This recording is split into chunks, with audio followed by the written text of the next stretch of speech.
Welcome to YOUCANIC. In this video, I'm going to show you how to check the VIN numbers through the instrument cluster. So this is going to show the VIN number stored in the engine control unit. Of course, you can find the VIN number by looking at the windshield or at the driver's door.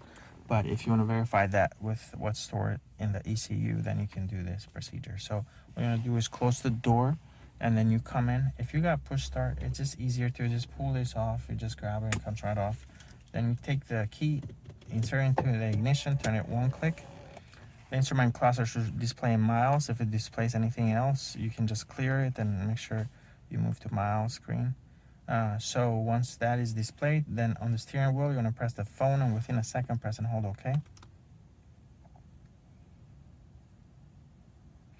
Then here it says vehicle data, so you're going to press OK. Then keep scrolling down. There's a voltage. It will show a few other things like the chassis 166. It will show the engine M278. But if you keep going, it'll say the VIN, and then you can see the whole VIN number right there. So you can see the VIN number of the vehicle right there. And that's all. Thank you for watching.